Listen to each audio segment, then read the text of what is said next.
Right. Thank you Jesus for this wonderful message. దేవుడు నిజంగా మన జీవితంలో చేసిన ప్రతి మేలును బట్టి వందనాలు. గత వారమంతా ఆయన సన్నిధిలో మనల్ని కాచి కాపాడిన గొప్ప అద్భుతాన్ని బట్టి వందనాలు. వారం క్రితం అంటే గత వారాల నుంచి మనం ఏం నేర్చుకున్నాము అంటే జ్ఞానేంద్రియాలు అండ్ అంతరంద్రియాలు. ఓకే, కళ్ళు చూస్తున్నాము, చెవులు వింటున్నాము, మాట్లాడుతున్నాము, గ్రహిస్తున్నాము, సెన్స్ అవుతున్నాము. ఇవన్నీ జ్ఞానేంద్రియాలు, మనకు అన్నీ తెలిసినయే. మనం వీటితో పని చేయాలని కూడా మనకు తెలుసు, కానీ అంతరింద్రియాలు ఏంటో మనకు అర్థం కావట్లేదు. సో అంతరంద్రియాలు ఏంటి అంటే మనస్సు, మనస్సాక్షి అండ్ హృదయం, ఆ తర్వాత మనోనేత్రము, మంచి చెడ్డల నుంచి వివేచించు జ్ఞానం. ఇవన్నీ అంతరంద్రియాలు అంటాం. వీటి గురించి దేవుడు చక్కగా మనకు ఎక్స్ప్లెయిన్ చేశాడు. మనసు గురించి మనం బాగా నేర్చుకుంటా ఉన్నాము, చక్కగా మనసు గురించి నేర్చుకున్నాము. ఎందుకంటే ఈ ఇచ్చే ఇన్ఫర్మేషన్ అంతా ఈ మనసు గ్రహించి మన జీవితంలో ఎలా నడవాలి, మారు మనసు ఎలా పొందాలి, ఆయన రాజ్యం చేరాలంటే మనకు మారు మనసే కావాలి. రైట్. సో ఇంత గొప్ప మారు మనసును పొందుకోవడానికి మన మనసుని క్లీన్ చేస్తాడు దేవుడు. ఎందుకు అనంటే మనము బాహ్య స్వరూపము కంటే అంతర్స్వరూపం చాలా గొప్పది. బాహ్య స్వరూపము కంటే అంతర్స్వరూపం చాలా గొప్పది. ఎందుకంటే బాహ్య పురుషుడు కంటే అంతర్పురుషుడు చాలా గొప్పోడు అని అంటాడు దేవుడు కదా.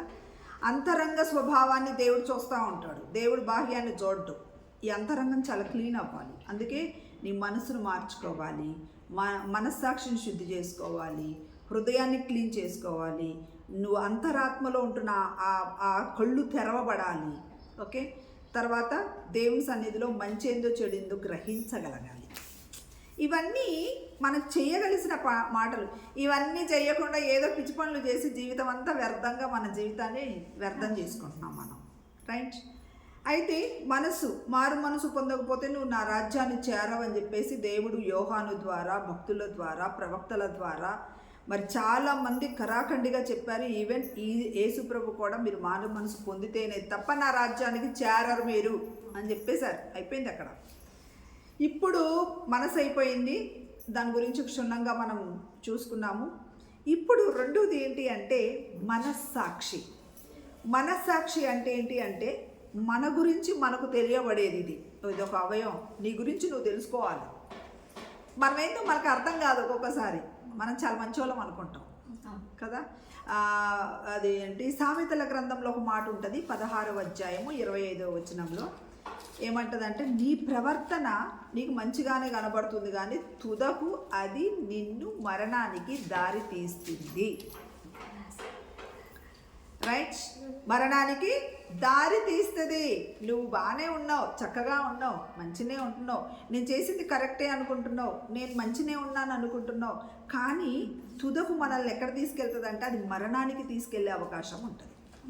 కాబట్టి ఇక్కడ ఏం చేయాలా? నీ ప్రవర్తన మారాలి, నీ ఆలోచన మారాలి, నీ బుద్ధి మారాలి, దేవుని దగ్గర నువ్వేంటో మారాలి. ఇవన్నీ మారాలి. మారకపోతే నీ జీవితం అంతా వ్యర్థం వ్యర్థం వ్యర్థం వ్యర్థం. అంతరంగ స్వభావం మారకపోతే దేవుని దగ్గర మనమేందో అర్థమై సావదు. ఇప్పుడు ఈ మనస్సాక్షి ద్వారా మనమేందో మనం తెలుసుకోవాలి. ఇది చాలా ఇంపార్టెంట్, అంటే చాలా ఇంపార్టెంట్. నువ్వేందో తెలుసుకో బాబు, నువ్వేంటో ఉండాలి బాబు అనేది వెరీ ఇంపార్టెంట్. రైట్. ఇప్పుడు ఈ మనస్సాక్షి గురించి నేను ఒక బైబిల్ మొత్తంలో, అంటే నూతన నిబంధన అండ్ క్రొత్త నిబంధన అండ్ పాత నిబంధనలో ఏముంటుందంటే, సొలొమోను ఏం చేస్తాడు అని అంటే ఈ మనస్సాక్షిని మనస్సాక్షిని దేవుడు ఒక మాట అంటాడు. ఏమంటాడు అని అంటే, బిడ్డ నీ క్రియలను క్లీన్ చేసుకో అంటాడు. ఒకసారి చూడండి, రోమీలకు రాసిన పత్రిక 2వ అధ్యాయము 15వ వచనం.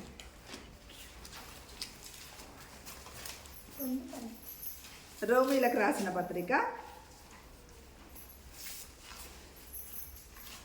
2వ అధ్యాయం 15వ వచనం. వారి తలంపులు దాని మీద ఒకటి తప్పు మోపుచు లేక తప్పు లేదని చెప్పుచుండగను ధర్మశాస్త్ర సారము తమ హృదయములయందు వ్రాయబడినట్టు చూపుచున్నారు. ఈ మన తలంపులంట ఒకదానిపైన ఒకటి నేరారోపణ. ఇప్పుడు చూడండి, మన ఇంట్లో ఉంటున్న ఇద్దరు పిల్లలు ఉన్నారనుకో, వాళ్ళు ఏం చేస్తారు తెలుసా? అమ్మ అక్క కొట్టిందమ్మా, అమ్మ తమ్ముడికి ఇచ్చాడమ్మా, ఒకరి మీద ఒకరు తప్పుడు మొప్పుకుంటారు కదా. మనం కూడా అంతే కదా. సో అలాగే మన తలంపులు కూడా, మన ఆలోచనలు కూడా ఒకదాని వెంట ఒకటి ఎప్పుడు నేరారోపణ కదా. ఎందుకురా బాబు, ఒక ఒక ఒక ఒక రీల్ నేను చూశాను. ఏంటి అని అంటే, కళ్ళు ఏం చేస్తాయంట, పండును చూస్తాయంట. ఓ తోటలో పండును చూస్తాయంట కళ్ళు. ఈ కళ్ళు ఏం చేస్తాయి, ఓ తోటలో పండును చూస్తాయి. అప్పుడు లోపల ఉంటున్న మైండ్ అంటదంట కదా, పద పద పద అంటది. కళ్ళు కోరికకు కాళ్ళు ఏం చేస్తాయి, దెబ్బ దెబ్బ నడుచుకుంటూ పోతాయి. ఆడదాకా నడుచుకుంటూ పోతాయి. మరి పండు వస్తుందా? రాదు కదా. అప్పుడు చెయ్యి తెంపాలి తెంపాలి ప్లీజ్ అని అంటది. చెయ్యేమో తెంపకొస్తుంది, కళ్ళేమో చూస్తాయి, కాళ్ళేమో నడుచుకుంటా వెళ్తాయి ఎక్కడ దాకా, కానీ తెంపలేదు. చెయ్యి ఏం చేస్తుంది, బుక్కున తెంపేస్తుంది. తెంపితే లాభం ఏముంది, పండు తింటే కదా. అప్పుడు నోరు అంటది అని చెప్పేసి పళ్ళు చక్క చక్క మని కొరుక్కొని తినేస్తుంది. అంటే చూసిన ఒక తప్పు నీ తినేస్తుంది. తోటమాలు వస్తాడు, ఎవరాడు మా పండు కోసిపోతున్నాడు ఎదవా అని చెప్పేసి పరిగెత్తుకొని వచ్చి ఈపు మీద కొడతాడు. ఆర్ని ఈపు అంటది. చల్, నేనేం తప్పు చేసినా, నేను ఏమన్నా ఈపుతో పోయి కోసుకొచ్చానా, ఈపుతో పోయి తిన్నానా నేను? అంటే ఒకదానికొకటి మనమందరము దేవుని యొక్క అవయవములై ఉన్నాము. మనము ఒకరి వెంట ఒకరు, ఒక తలంపులతోటి మన తలంపులు, ఇంకొకరితోటి ఇంకోరు గొడవలే ఉంటాయి పొద్దాకా. అసూయ రావాలంటే పక్కనోడిని చూస్తేనే అసూయ వచ్చింది. కోపం రావాలంటే ఎదుటోడు మనల్ని ఏమన్నా అంటేనే కోపం వచ్చింది. అంటే ఒకదానికొకటి ఎప్పుడు మన తలంపులు ఒకదానికొకటి విరోధంగా ఎప్పుడు నేరారోపణే. అందుకే ఈ మనస్సాక్షి అనేది మనకు ఒక డిటెక్టర్. అంటే ఇది డిటెక్ట్ చేస్తుంది నీ తప్పులు ఎక్కడున్నాయా అని చూపిస్తుంది కదా. మనం ఇప్పుడు కళ్ళు చూసాయి అనుకో, లోపల మనస్సాక్షి ఉందనుకో, మనస్సాక్షి చెప్తుంది హలో అది మంది కాదు, మూసుకొని కూర్చో. కాళ్ళకి చెప్తుంది పరిగెత్తేటప్పుడు, కాళ్ళు నోరు మూసుకొని లోపల కూర్చో, అది మన చెట్టు కాదు. ఒకవేళ ఆడు ఓనర్ ఎవడన్నా అవుతే నీ బలం కొడతాడు, వద్దురా బాబు అని ముందుగానే చెప్పేస్తుంది, హెచ్చరిస్తుంది మనస్సాక్షి. ఈ మనస్సాక్షి పని చేయకపోతే కాళ్ళు పోతాయి, చేతులు దింపుతాయి, నోరు తింటది, ఈపు దెబ్బలు తింటది. రైట్. సో ఒకదానికొకటి నేరారోపణ కాకుండా, మనలో దేవుని యొక్క ఐక్యత లేకుండా, మన ప్రవర్తన సరిగ్గా లేకుండా, మనం ప్రభువుకు అతకకుండా మనకేం కావాలి అని అంటే మన ప్రవర్తన పర్ఫెక్ట్గా ఉండాలి, దేవుని ఆధీనంలో ఉండాలి. ఆయన చెప్పే ప్రతి మాట మనం వినగలగాలి, హృదయంలో దాచుకోగలగాలి. దీనికి మనకు కావాల్సింది ఒక డిటెక్టర్ కావాలి, చెప్పగలగాలి. ఎవరైనా ఇంటికి పెద్దోళ్ళు లేకపోతే పిల్లలు విచ్చలవిడైపోతారు కదా. అలాగే మనకి దేవుడు ఏం చేసిందంటే ఇది ఒక పరికరం, మన శరీరంలో ఉంటున్న ఒక పరికరం ఇది మనస్సాక్షి అనేది. ఈ మనస్సాక్షిని మనం ఎప్పుడు శుద్ధి చేసుకోవాలంటున్నాడు దేవుడు. ఈ మనస్సాక్షిని మీరు శుద్ధి కలిగి ఉండండి అంటున్నాడు దేవుడు.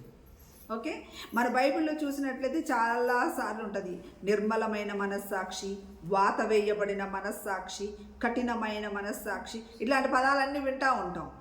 వింటమే కానీ ఆచరణలో రావు. ఎందుకంటే ఆ మనస్సాక్షి ఏడుందో తెలియదు, దాని అడ్రస్, దాని యొక్క అర్థం ఏంటో తెలియదు, దాని జీవితంలో మనం ఎక్కడ పెట్టుకోవాలో కూడా అర్థం కావట్లేదు, మనకు అర్థం కావట్లేదు వాక్యం. ఈ ఈ ప్రపంచం మొత్తంలో శక్తివంతుడైన దేవుడు ఈ భూమిని సృష్టించక మునిపే మహాకాశముల పైన ఇంకొక ఆకాశాన్ని సృష్టించాడు. ఆ ఆకాశం పైన తండ్రి అయిన దేవుడు కూర్చుంటాడు. ఆయన నువ్వు చూడగలగాలి అంటే ఈ భూమిని దాటి, ఈ ఆకాశాన్ని దాటి చూడగలగాలి. అంత శక్తి నీకు కావాలి అని అంటే మనం నువ్వు శుద్ధీకరింపబడాలి, నీకు నీతి కలగాలి. ఆమేన్. హల్లెలూయా, హల్లెలూయా. ఓకే, మన లోపల నీతి కార్యాలను మనం శుద్ధి చేసుకోవాలి. మనం నీతి కలిగి జీవిస్తేనే, ఎందుకంటే హృదయం శుద్ధిగా ఉంటేనే మనం దేవుని చూస్తాము, నీతి పనులు చేస్తేనే మనం దేవుని చూస్తాము, లేకపోతే మనం చూడలేము, ఇంపాసిబుల్ అది. కాబట్టి దేవుడు ఈ మనస్సాక్షి అనే ఒక అవయవాన్ని లోపల పెట్టిండు దేవుడు. రైట్. ఇది అంతరంద్రియంలో ఉంటున్న ఒక జ్ఞానేంద్రియం, అంతరంద్రియంలో ఉంటున్న ఒక జ్ఞానేంద్రియం. రైట్. ఇది ఓల్డ్ టెస్టిమెంట్లో మనకు ఈయన ఉన్నారు కదా, సొలొమోన్ గారు. ఆయన ఏమన్నారు అని అంటే, ఇది ఒక మనిషి యొక్క ఆత్మ. ఇది ఈ మనస్సాక్షి అనేది ఒక మనిషి యొక్క ఆత్మ. ఇది మనల్ని ఏం చేస్తుందంట అంటే సెల్ఫ్ డిటెక్టర్ అంటాం. అంటే సెల్ఫ్ మన సొంతంగా ఆలోచింపజేసే ఒక గొప్ప పరికరం ఇది. ఇది దేవుడు పెట్టిన ఆత్మ. ఇది మన ఆత్మ, దేవుని ఆత్మ కాదు, ఇది మన ఆత్మ. మన ఆత్మ శుద్ధీకరింపబడితే మనకు దేవునితో అతుకుతాం, అంతే కదా. ఇప్పుడు ఎవరెవరు కలుస్తారు? మంచి ఒక అభిప్రాయం ఇద్దరు ఏకీభవిస్తేనే వాళ్ళిద్దరూ దోస్త్ అవుతారు.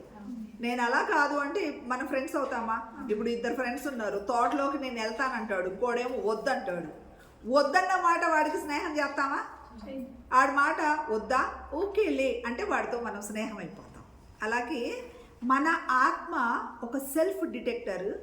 దేవుని ఆత్మతో మనము జతకట్టబడాలి. అప్పుడు దేవుడు మనకు చెప్తా ఉంటాడు. దానిని మనం మనస్సాక్షి అంటాం, రైట్. ఈ యొక్క దేవుని యొక్క ఈ ఆత్మ దేవుడు మనకు పెట్టిన ఒక గొప్ప దీపం. మనల్ని వెలుగులో నడిపించటానికే ప్రయత్నం చేస్తుంది. ఇది ఒక లాయర్ లాగా, ఒక జడ్జి లాగా మనకు పనిచేస్తుంది, రైట్. మంచి వెలుగులో నడిపించటానికే మన మనస్సాక్షి పనిచేస్తుంది. మనం దీన్ని ఏం చేస్తామంటే సర్వనాశనం చేస్తాం. మనస్సాక్షి మాట మనం వినం, ఎందుకంటే చెవులు లేవు కదా. దేవుడు ఏమంటాడు అంటే, నేను చెప్పే మాటలు కన్నులుండి నువ్వు చూడలేకపోతున్నావు, చెవులుండి నువ్వు వినలేకపోతున్నావు, హృదయం ఉంది నీకు కానీ గ్రహించలేకపోతున్నావు. ఎందుకంటే నీకు అర్థం కావట్లేదు. నువ్వు పైననే ఉన్నావు అంతే. నీ చెవులు మూసుకుపోయాయి, కళ్ళు మూసుకుపోయాయి, ముక్కు మూసుకుపోయింది, నోరు మూసుకుపోయింది, హృదయం మూసుకుపోయింది. టోటల్గా నువ్వు బ్రతికున్నా కానీ సచ్చినోడితో సమానంగా ఉన్నావు. అందుకే నీ మనస్సాక్షి పనిచేయట్లేదు. మరి కొత్త నిబంధనలో ఆయన ఏమంటారు, మన పౌలు గారు ఏమంటారు అని అంటే, ఇది ఒక గొప్ప వెపన్, ఇది ఒక పెద్ద ఆయుధం. ఇక్కడ మీనింగ్ ఏమంటాడు కొత్త నిబంధనలో? ఈ మనస్సాక్షి పాత నిబంధనలోనేమో సెల్ఫ్ డిటెక్టర్, అంటే సొంతంగా మనం నేర్చుకోవాలి, సొంతంగా మనం ఆలోచించాలి అంటాం. కానీ క్రొత్త నిబంధనకు వచ్చేసరికి పౌలు గారు ఇంకొక మీనింగ్ చెప్పాడు. ఏంటి అంటే, కలిసి మెలిసి ఉండటం, కలిసి తెలుసుకోవటం, యూనిటీగా ఉండటం, ఐక్యత కలిగి ఉండటం కదా. మనం ఒకరినొకరు గౌరవించుకోవటం, ఒకరినొకరు ప్రేమించుకోవటం, ఒకరినొకరు కనికరించుకోవటం, ఒకరి మాట ఒకరు వినటం అని మనకు పౌలు భక్తు గారు చెప్పారు. అంటే కొత్త నిబంధనకు వచ్చేసరికి కలిసి ఉండటం సాధించాల మనం కలిసి. ఇప్పుడు నేను ఒక తప్పు పని చేస్తూ ఉన్నానంటే పక్కన వాళ్ళు నన్ను ఏం చేస్తారు? డిటెక్ట్ చేస్తారు. No no no don't do, అలా చేయకూడదు, ఇలా చేయకూడదు అని చెప్తారు, రైట్. ఇప్పుడు మరి వాళ్ళు ఏమంటారు? పక్కన ఇంకొకళ్ళు ఏమంటారు? అయ్యో బాబోయ్ మీరేంటండి బాబు దొంగతనం చేద్దామంటే చేద్దాం. మనం వాళ్ళు ఏం చేస్తారు? మనల్ని డిటెక్ట్ చెయ్యరు కదా. ఇంకా మనల్ని ఏం చేస్తారు? తప్పుల్లోకి నెట్టేసి, ఇప్పుడు సైతాన్ అదే చేస్తుంది మనకి.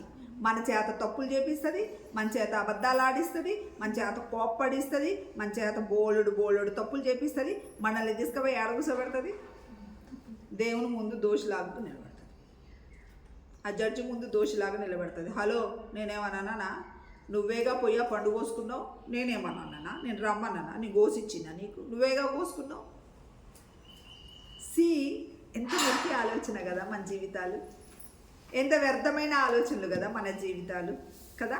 అందుకని ఈ డిటెక్టర్ని పెట్టాడు దేవుడు మన లైఫ్లో. ఇది ఒక మనస్సాక్షి, ఓకే. అంటే మనకు ఈ మతంలో కానీ లేకపోతే ఈ నీతి విషయంలో కానీ మనము సాధించాలి, ఒక ఎక్సర్సైజ్ కలిగి ఉండాలి, ఓకే. అంటే మన హృదయాలలో మన దేవుని యొక్క నీతిని మాత్రమే పెట్టుకోవాలి. ఇంకొక నీతి మనకు అవసరం లేదు, లోక రీతి అవసరం లేదు, లోక నీతి అవసరం లేదు, దేవుని మాత్రమే పెట్టుకోగలగాలి కదా. అందుకే ఇప్పుడు రోమిలకు రాసిన పత్రిక 2:15-16 మనం గదే చదువుతూ ఉన్నాం, రైట్.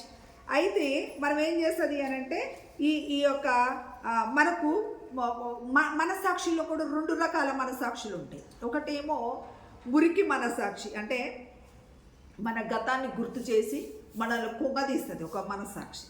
ఇంకొక మనస్సాక్షి ఏమో మంచి మనస్సాక్షి.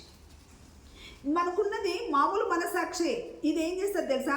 నేరారోపణ కలగజేస్తుంది. మీకు చెప్పాను కదా, మనకు ఒక ఫ్రెండ్, మనం ఎవరికి అతుకుతున్నాము, మనం ఎవరి మాట వింటున్నాము, మనం ఎవరితో స్నేహం చేస్తున్నాము, వాళ్ళ ద్వారా మన మనస్సాక్షి ఖరాబ్ అయిపోతుంది. వాళ్ళు ఏం చేస్తారు, ఇప్పుడు దొంగతో స్నేహం చేస్తే ఏమైపోతాం మనం? డెఫినెట్గా దొంగలం అయిపోతాం, మొహమాటమే లేదు. 6 నెలలు పోతే 6 వీరు వారైతారంట. నీ స్నేహం, నీ సహవాసం నువ్వెవరితో చేస్తున్నావు అనేది ఇట్స్ వెరీ ఇంపార్టెంట్. ఓకే, అక్కడ ఆడు దొంగతో స్నేహం చేస్తే ఆడేం చేస్తాడు? మంచి మనస్సాక్షిని నాశనం చేస్తాడు. వాడు మన నీతిని నాశనం చేస్తాడు, మనల్ని వ్యర్థమైన ఆలోచనలకు కలగజేస్తాడు, మురికి ఆలోచనలకు కలగజేస్తాడు. ఈ మనస్సాక్షి మనల్ని ఏం చేస్తుంది అంటే దేవుని దగ్గర దోషిగా నిలబెడుతుంది. ఇప్పుడు ఒక టీచర్ ఉంటుంది, ఉదాహరణ చెప్తాను. ఒక టీచర్ ఉంటుంది, ఆ టీచర్ ఏం చేస్తుందంటే తెగ చెప్పేస్తుంది. అంటే అరే అల్లరి చెయ్యొద్దురా ప్లీజ్, అరే సిట్ రైట్, అరే అల్లరి చేయొద్దు అన్నారు. సరే వీళ్ళు వింటారా? ఈయనన్నారు. వీళ్ళకి ఇంకొక దోస్తులు ఉంటారు, ఈ పక్కనోడికి కిక్కి అన్నోతో ఈడుంది నవ్వుతాడో అర్థం కాదు.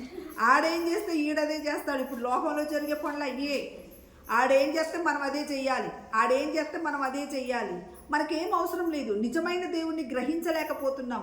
నిజమైన దేవుని నువ్వు చూడగలగటానికి వేరే వాళ్ళ కళ్ళద్దాలు పెట్టుకొని నువ్వు చూడక్కర్లేదు. దేవుడు నీకే సెల్ఫ్ కళ్ళద్దాలు ఇచ్చాడు. నీ లోపల మంచి ఆ నేత్రాలను ఇచ్చాడు, ప్రభుని చూసే శక్తినిచ్చాడు, ప్రభు నీకు ఒక మార్గాన్ని ఏర్పాటు చేశాడు. ఆడు పుట్టాక నువ్వేం పుట్టలేదు, అందరం ఒకేసారి పుట్టాం ప్రభువులో. ఏమైనా హల్లెలూయా. కానీ మనం ఏం చేస్తామంటే పక్కనోళ్ళతో కంపేర్ చేసుకుంటాం. వాడికంటే ఎక్కువ చదవాలి, వాడికంటే ఎక్కువ సంపాదించాలి, పక్కనోడి కంటే ఎక్కువ సంపాదించాలా, పక్కనోడి కంటే నేను ఎక్కువ బ్రతకాల, పక్కనోడి నీతి కంటే నా నీతి ఎక్కువ ఉండాలి. ఇట్లాంటి ఆలోచనలతోనే తప్పులు చేస్తాం. మన మనస్సాక్షి మాట వినం. నీ మనస్సాక్షి చెప్తుంది కోప్పడొద్దు, నీ మనస్సాక్షి చెప్తుంది అబద్ధాలు ఆడొద్దు, నీ మనస్సాక్షి చెప్తుంది వ్యర్థంగా సమయాన్ని వ్యర్థపరచొద్దు, నీ మనస్సాక్షి చెప్తుంది నీతిగా బ్రతుకు, నీ మనస్సాక్షి చెప్తుంది దేవుని సన్నిధిలో నిత్యము ఉండు. కానీ మనం దేవుని మాట వినం, దేవుని మాట వినము, సైతాను మాటనే వింటాము. సైతానుతో సహవాసం కలిగి ఉండటం మూలాన మన మనస్సాక్షి నిర్మలముగా లేకుండా మురికి పట్టిపోయింది. చెడ్డ మనస్సాక్షి, కడగబడలేదు, అది పిండబడలేదు, అది మురికిగా ఉంది. అది మనకెప్పుడు చెడే చెప్తుంది, మనకెప్పుడు చెడే చెప్తుంది. రైట్? అయితే ఈ మనస్సాక్షి, అసలు ఈ చెడ్డ మనస్సాక్షి అనేది ఎలా గుర్తుపెట్టుకోవాలో, మన జీవితంలో ఏం జరుగుతుంటాయి ఒకసారి చూద్దాం. ఎలా మరి దీన్ని చెరిపివేయాలి, చెరిపివేసి నిశ్శబ్దంగా దేవుని నీతిని చూడగలగాలి. ఈ మంచి మనస్సాక్షిలోకి మనం వెళ్ళాలి. అందుకే కదా యేసుప్రభు అంటాడు, ఇదిగో నా మనస్సాక్షితోటి, నా శుద్ధమైన రక్తముతోటి నేను మిమ్మల్ని కడుగుతాను అంటాడు. అంతేనా? చూడండి ఒకసారి హెబ్రీలకు రాసిన పత్రిక 11వ అధ్యాయం, హెబ్రీలకు రాసిన పత్రిక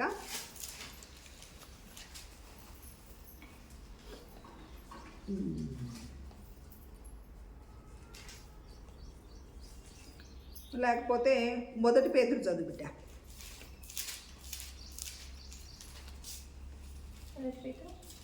1 పేతురు 3:15. నిర్మలమైన మనస్సాక్షి కలిగిన వారై మీలో ఉన్న నిరీక్షణను గూర్చి మిమ్మును హేతువు అడుగు ప్రతి వానికిని సాత్వికముతోను భయముతోను సమాధానము చెప్పుటకు ఎల్లప్పుడూ సిద్ధంగా ఉండాలంట. నిర్మలమైన మనస్సాక్షిని కలిగి దేవుని యొక్క నీతి నిర్మలంగా ఉంటుందంట. దీన్ని ఏం చేస్తాడు వీడు? చెరిపేస్తూ ఉంటాడు. అసలు ఎందుకు చెరుపుతున్నాడు అనేది మనల్ని మనం పరిశీలించుకోకపోతే ఈ మనస్సాక్షిలో మనము క్షుణ్ణంగా ఉండలేము. మనం జాగ్రత్తగా వినాలి. ఎందుకు అనంటే ఈ మనస్సాక్షి పర్ఫెక్ట్గా లేకపోతే ఈ మనస్సాక్షి మనల్ని గద్దిస్తుంది. దీని మాట నువ్వు వినకపోతే ఒక్క దినము యేసయ్య ఎదుట ఆ మనస్సాక్షి వచ్చి నీకు సాక్ష్యం ఇస్తుంది. ఒరే, నీకు ఆ రోజు కోప్పడొద్దంటే విన్నావా? దొంగతనం చేయొద్దంటే విన్నావా? వ్యభిచారం చేయొద్దంటే విన్నావా? వాళ్ళపైన వీళ్ళపైన కొండలు చెప్పొద్దంటే విన్నావా? వాళ్ళని దూషించొద్దంటే విన్నావా? అసూయ పడొద్దంటే విన్నావా? మురికి ఆలోచనలు కడగొద్దంటే విన్నావా? దేవునితో గడుపు అంటే విన్నావా? టీవీలు చూసుకుంటా కూర్చున్నావు, ఫోన్లు చూసుకుంటా కూర్చున్నావు. ఎంత అరిశానురా నేను, ఎంత అరిశాను. ఇప్పుడు టీచర్ చూడండి, పిల్లలకి టీచర్ బాగా చెప్పాలని ట్రై చేస్తుంది, బాగా చెప్పడానికి ట్రై చేస్తుంది, కానీ ఒక్కరు వినరు. ఎగ్జామ్స్లో ఫెయిల్ అయిపోయినప్పుడు ఏడుస్తూ ఉంటారు. అప్పుడు టీచర్ వచ్చి ఏమంటుంది? ఎంత మొత్తుకున్నాను రా బాబు, గుండెలు పలిపోతున్నాయి రా బాబు. ఒకవేళ ఆడే ఫస్ట్ వచ్చింది అనుకో, టీచర్ ఫుల్ ఆనందం, అమ్మయ్యా నా మాట విన్నారు, అమ్మయ్యా నా పిల్లలు నా మాట విన్నారని ఖుషి అయిపోతుంది కదా. అలాగే హోలీ స్పిరిట్ గాడ్ కూడా ఒక నీతి వలె, ఒక మంచి మనస్సాక్షి వలె, నిర్మలమైన మనస్సాక్షితోటి, సమాధానమైన మనస్సాక్షితోటి ఆయన తన రక్తంతో నిన్ను నన్ను కడిగి పవిత్రపరచుకొని ఆయన నిన్ను ఒక మంచి మార్గంలో నడిపించడానికి ఆయన వస్తే మనం ఏం చేస్తామంట, నిశ్శబ్దంగా లేకుండా గందరగోళమైన హృదయముతోటి మన మనస్సాక్షిని కఠినపరుచుకుంటాం. వాత వేయబడిన మనస్సాక్షి, వాతలు వేసేసుకుంటాం, మనకు ఇష్టం వచ్చినట్టు మనం బ్రతుకుతాం. హౌ ఫులిష్ వీఆర్ కదా. సో నేను ఒక 4 విషయాలు మీకు చెప్తాను, ఎలా మనం ఈ మనస్సాక్షిని చెరిపేసుకుంటున్నాం, దేవుడి సన్నిధిలో ఈ నీతిని ఎలా పోగొట్టుకుంటున్నాం. పైకి మాత్రం మంచోళ్ళలానే ఉన్నాం, పొద్దున్నే లేస్తాం, ప్రార్థన చేస్తాం, తండ్రి నీకు వందనాలు అంటాం, అయ్యా నీకు స్తోత్రం అంటాం, నువ్వు లేకపోతే నేను లేనంటాం. కానీ మనమే మన పనులు చేస్తాం, ఆయన మాటేనాం కదా. ఒక బెస్ట్ ఫ్రెండ్ ఉన్నాడు అనుకో, ఏ no no no no you are my best friend, నువ్వు చెప్పినట్టే వింటాను అంటాం. కానీ వాళ్ళని అంటామా మంచోళ్ళని, ఈడు తక్కువడు కాదురా బాబోయ్, ఆడు మామూలోడే, అందరూ చెప్పినట్టు వింటాడు, కానీ ఆడికి ఏం కావాలో అదే చేస్తాడు. అందరూ చెప్పినట్టు వింటాడు, కానీ ఆయనకి ఏం కావాలో అదే చేస్తాడు. చాలామందిని మనం ఇలాగ చూస్తూ ఉంటాం కదా.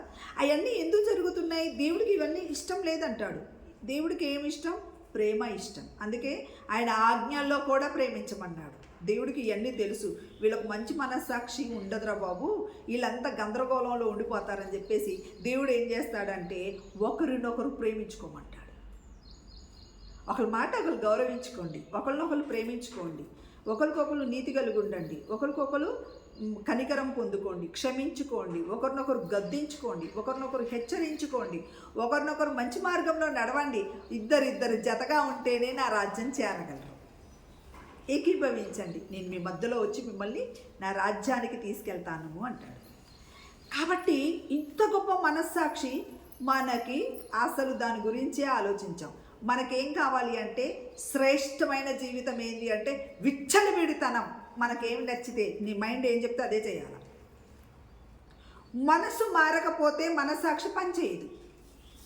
మనస్సు మారకపోతే మనస్సాక్షి పనిచేయదు. మన ఆలోచనలు, మన తలంపులు, మన బుద్ధి మనల్ని వక్రమైన మార్గంలోకే నెట్టేస్తుంది. అంతేనా? ఇప్పుడు మన పిల్లలకి నానా తినొద్దు నానా, నీకు అరగదు నానా అంటూ ఊరుకుంటారేంటి పిల్లలు? ఏమంటారు? నువ్వైతే తినొచ్చు కానీ మేము తినకూడదా అంటే, అంతేనా? నువ్వైతే వెళ్ళొచ్చు కానీ నేను వెళ్ళకూడదా, నువ్వైతే చూడొచ్చు కానీ నేను చూడకూడదా? తెలియదు వాళ్ళకి, ఎందుకంటే చిన్న బిడ్డలు. అందుకే కదా చిన్నపిల్లలారా నేను మీ యొద్దకు వచ్చి మీకు జ్ఞానమును బుద్ధిని నేర్పుతానని దేవుడు మనకు ఇంత గొప్ప బైబిల్ ఇచ్చాడు. ఈ బైబిల్ ద్వారా మనకి శుద్ధీకరణ దొరుకుతుంది. రైట్. అయితే ఈయన ఏమంటారు అంటే, బిడ్డ ఇదిగో నా నీతిని విడవకుండా నా దగ్గర ఉండండి, నేను నా రక్తంతో మిమ్మల్ని శుభ్రంగా కడుగుతాను అంటాడు దేవుడు కదా. హోలీ స్పిరిట్ మన యందు ఈ సాక్ష్యం ఇస్తుందంట. వచ్చి రేపు పొద్దున దేవుడి ముందు నిలబడంగానే హోలీ స్పిరిట్ దగ్గరకు వచ్చి, నేను ఎన్నిసార్లు చెప్పాను వీళ్ళు వెళ్ళలేదు ప్రభువా, నేను ఎన్నిసార్లు చెప్పాను వీళ్ళు టైం వేస్ట్ చేశారు ప్రభువా, నేను ఎన్నిసార్లు గద్దించిన ప్రభువా. తండ్రి యొద్ద అక్కడికి వెళ్ళి సాక్ష్యం ఇచ్చేస్తుందంట, నేను ఎన్నిసార్లు చెప్పినా కానీ మేము వినలేదు. అప్పుడు ఎంత గగ్గోలు పెట్టినా నువ్వెవరివో నాకు తెలియదు, గెట్అవుట్ అంటాడు దేవుడు. ప్రభు ఎత్తు నిలబడనియదు మనల్ని. కాబట్టి ఈ మనస్సాక్షిని శుద్ధి చేసుకోవాలా, ఇది చాలా ఇంపార్టెంట్. ఒకవేళ శుద్ధి చేసుకోకుండా నువ్వు ఈ బల్లను పట్టుకుంటే అది నీకు రోగములను కలగచేస్తుంది. మనస్సాక్షిని శుద్ధి చేసుకోకుండా నువ్వు ఆయన రక్తాన్ని కడుక్కుంటే నీకు వ్యర్థమే.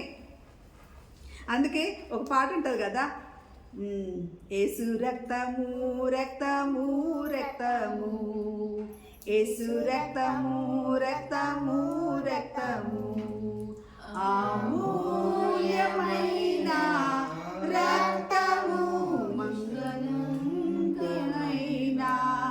రక్తము, మూల్యమైన రక్తము, నిష్కలంకమైన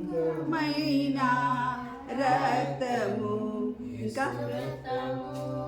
మనస్సాక్షిని శుద్ధి చేయి, సాక్షిని శుద్ధి చేయును మన యేసయ్యా రక్తము. మనస్సాక్షిని శుద్ధి చేయును మన మన యేసయ్యా రక్తము. ఎంత గొప్ప విషయం కదా. మన మనస్సాక్షిని శుద్ధి చేయటానికి ఆయన రక్తము, మనల్ని మంచి మార్గంలో నడిపించటానికి, మనకు మంచి మనసును కలగచేయటానికి, మంచి వెలుగు మార్గాన్ని కలగచేయటానికి ఆయన శరీరమును దేవుడు మనకిస్తే అయోగ్యముగా దాన్ని తీసుకొని దేవుడికి విరోధమైన పాపం చేస్తున్నాం మనం. కాబట్టి మనము ఈ మనస్సాక్షిని ఈరోజు కడుక్కుందాం. దేవుడు మనకిచ్చిన ఈ అవకాశం.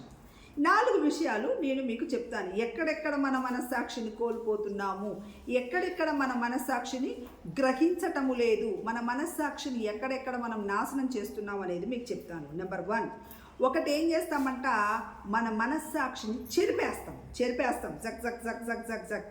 మన తప్పులతోటి మన మనస్సాక్షిని ముంచేస్తాం, చెరిపేస్తాం. ఎట్లా చెరుపుతాం తెలుసా? మాటల ద్వారా.